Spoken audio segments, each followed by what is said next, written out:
গা ধুবলৈ আপোনাৰো বাৰু এলাহ লাগে নেকি? ঠাণ্ডা দিনেই হওক বা গৰম দিনেই হওক, গা নোধোৱাকৈ বাৰু আপুনিও ভাত ৰান্ধে নেকি? গা নোধোৱাকৈ আপুনিও বাৰু ভাত খায় নেকি? বা দেৰিলৈকে শুই থাকি গা নোধোৱাকৈয়ে লৰালৰিকৈ ভাত বনাই আপুনিও বাৰু গা ধুবলৈ যায় নেকি?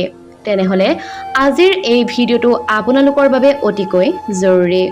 ঘৰৰ গৃহিণীগৰাকীৰ পৰা আৰম্ভ কৰি পুৰুষজনলৈ তথা হোষ্টেলত থকা ল'ৰা-ছোৱালী সকলোৰে বাবে আজিৰ এই ভিডিঅ'টো অতিকৈ গুৰুত্বপূৰ্ণ। বিশেষকৈ যিসকলে নিয়মিত পাকঘৰত সোমায় সেইসকলে এই ভিডিঅ'টো অৱশ্যেই চাব। নমস্কাৰ, আমাৰ চেনেলটিৰ নতুন এটি ভিডিঅ'লৈ আপোনালোক সকলোকে পোনপ্ৰথমে স্বাগতম জনাইছোঁ।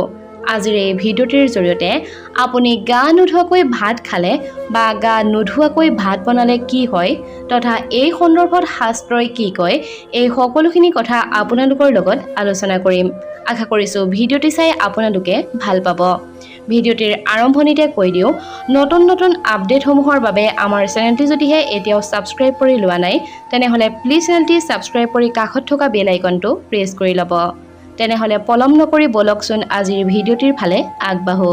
গা নোধোৱাকৈ কেতিয়াও এজন ব্যক্তি পাকঘৰত সোমাব নালাগে। আজিকালি বহুতেই বাথৰুমত শৌচ পাচাব কৰি আহি গা নোধোৱাকৈয়ে ঘৰৰ ভিতৰে বাহিৰে ঘূৰি ফুৰে। পাকঘৰত সোমাই বিচনাত শুৱে আৰু ঘৰৰ সমস্ত কাম কৰি হোৱাৰ পাছতহে গাটো ধুৱে। আৰু বহুতে আকৌ সমগ্ৰ কাম কৰি শেষ হোৱাৰ পাছত যদিহে গাৰ পৰা ঘাম নোলায় তথা এলাহতে গা নোধোৱাকৈ ভাত খায়। কিছুমানে আকৌ ভাত খাইহে গা ধুম বুলি বহি থাকে।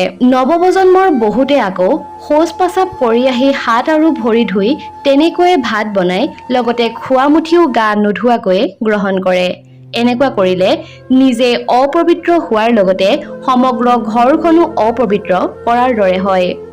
আপুনি যদিহে গা নোধোৱাকৈ পাকঘৰত সোমায় তেনেহ'লে আপোনাৰ সমগ্ৰ পবিত্ৰতা নষ্ট হৈ যায়। আপোনাৰ অন্ন যদিহে দূষিত হৈছে তেনেহ'লে আপোনাৰ শৰীৰৰ লগতে আপোনাৰ মনো দূষিত হৈ যাব।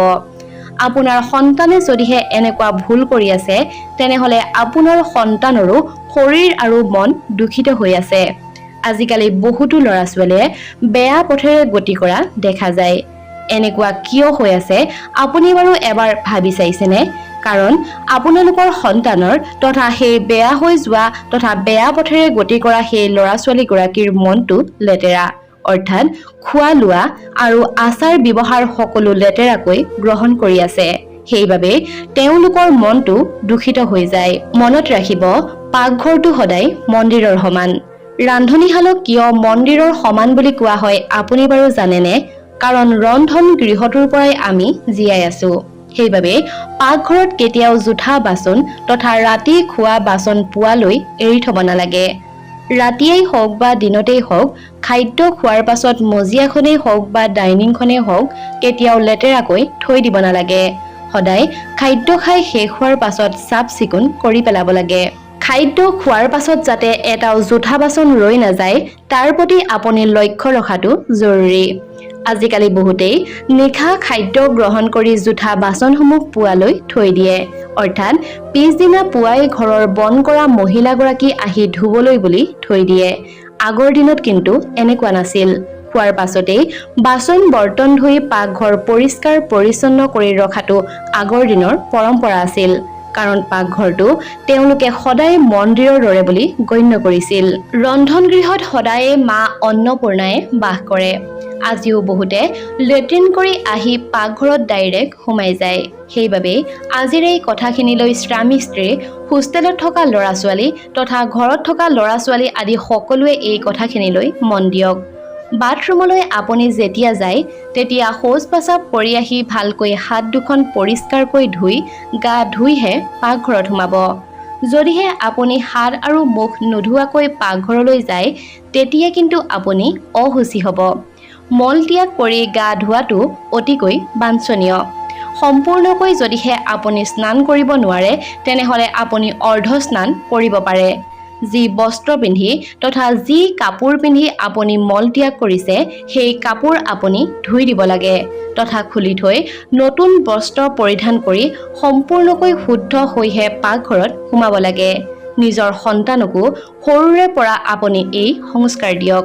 এইখিনি পৰিষ্কাৰ পৰিচ্ছন্নতা নথকাৰ বাবে মানুহৰ আজিকালি বুদ্ধি ভ্ৰষ্ট হ'বলৈ ধৰিছে।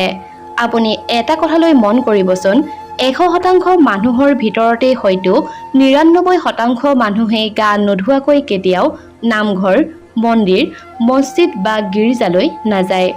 যিসকল এলেহুৱা তেওঁলোকেও হয়তো সম্পূৰ্ণ শুদ্ধ হৈহে নামঘৰলৈ যায়। ইয়াৰ প্ৰকৃত কাৰণ বাৰু আপুনি কি বুলি ভাবে?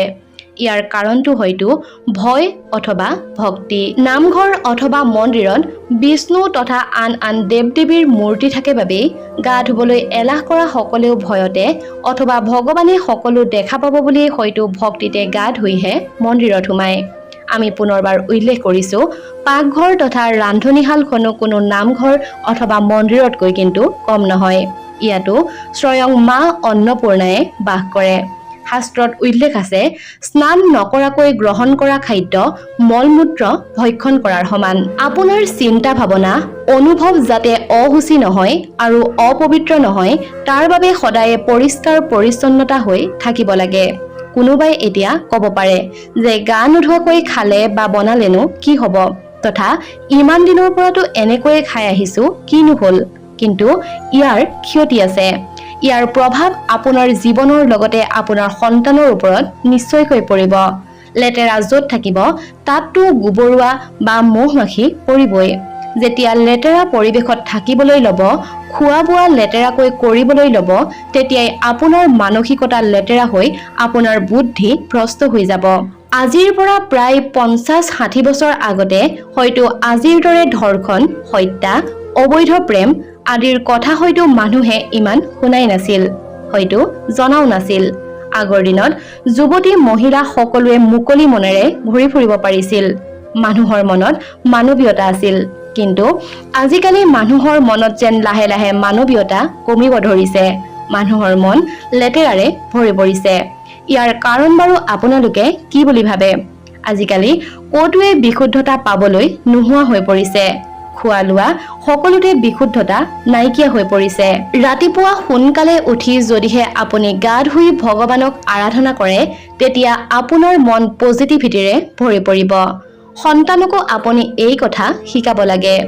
যদিহে আপোনাৰ কিবা স্বাস্থ্যগত অসুবিধাৰ বাবে পুৱা সোনকালে উঠিব নোৱাৰে, তথা বয়োজ্যেষ্ঠজনৰ লগতে কণমানি সন্তানটোৱেও পুৱাই গা ধুব নোৱাৰিব পাৰে, কিন্তু যিসকল সক্ষম তথা আপোনাৰ সন্তান যি দিনৰ 10-11 বজালৈ শুই থাকে, তেওঁলোকে গা নোধোৱাকৈ পাকঘৰত সোমাই তথা লেটিনৰ পৰা আহিয়েই ঘৰৰ ভিতৰ বাহিৰ কৰি ফুৰা, বিচনাত বাগৰি ফুৰা ইত্যাদি কিন্তু সম্পূৰ্ণকৈ ভুল।